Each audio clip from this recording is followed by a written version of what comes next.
Battle 20!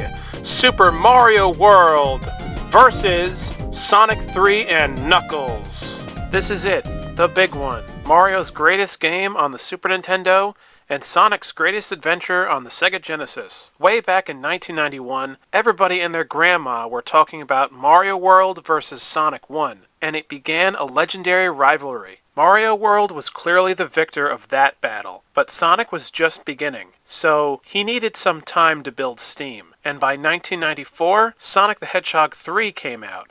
Many were calling it possibly the greatest 2D platforming adventure game ever made, and the complete version, including Knuckles, made it an even more amazing title. So, this round is really Mario World versus Sonic 3 and Knuckles. It's both the Plumber and the Hedgehog's greatest 2D adventures on each console, and this is one of the toughest rounds of them all. Mario World has 96 levels, and Sonic 3 and Knuckles has about 26 levels. So the pros of Mario World are having more levels, and an awesome map to explore. In terms of the items, both games are about even, but Mario's Cape Feather item has an advantage over Sonic, because Sonic can't fly at all, and needs tails to do so. But Mario is so strong and badass that he can use a cape to fly through the levels of the game. Mario's items have always been very fun and legendary, but despite the fact that this is a massive upgrade to Mario 3, it doesn't have all the awesome items that Mario 3 has. Here in Mario World, there is no raccoon suit, frog suit,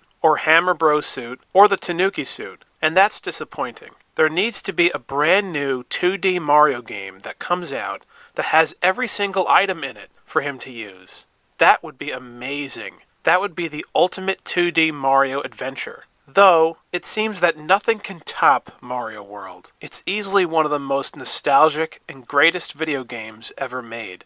But Sonic comes close, and surpasses Mario a little bit this time. So now, for the pros of Sonic 3 and Knuckles. Well, the story is far better than Mario World. The mystery of the emeralds and Knuckles being tricked by Dr. Robotnik offers the game to have more dimension than Mario World. What Sega was doing with the characters here was like an early version of what Sonic Adventure would eventually become. This is pretty much the 2D version of Sonic Adventure, just without chaos. Sonic's level environments are more diverse here, from the mushroom woods, flying airships, the Death Egg in outer space, the mysterious sanctuary in the clouds, etc. No offense to Mario World, but many of the levels in Mario World reuse themes a lot, and really don't take Mario to many new flashy places. Not that that's bad. I love the Mario World levels, but Sonic's are more elaborate and actually tell more of a story as well. Sonic 3 and Knuckles makes you feel like you're traveling all over the place, even into outer space. Mario's just on one island. There's also Super Sonic, Hypersonic, Super Tails, Super Knuckles, and Hyper Knuckles. These are such badass rewards for your efforts, and add an extra flair to Sonic and the gang that Mario doesn't really have. I think both games have many good and interesting secrets hidden. Mario World has better secrets actually, like the mysterious switches and secret pathways with the keys, which open extra pathways on your quest. Now to compare the soundtracks. Well, Sonic definitely wins here. The music of the tracks in Sonic 3 and Knuckles are incredible and get stuck in your head. Mario World's music tracks are charming and remind you of an old cartoon from the 1940s. They give off a warm and fuzzy vibe, but Sonic's soundtrack feels more alive, like you're at a pop rock concert. Now, some extra pros to Sonic's game is Mecha Sonic. Just incredible. Very cool upgrade of sorts to Metal Sonic. It's a little thing, yes, but Mario World doesn't have a cool, evil version of Mario. At least not yet. Not until Mario Land 2. Sonic 3 and Knuckles also has an awesome climax with the Shrine of the Super Emeralds, and the dynamics of the storytelling are on full display here with Knuckles. Man, just imagine if Sonic 3 and Knuckles came out in 1991 and not 1994. Then Mario would be in big trouble.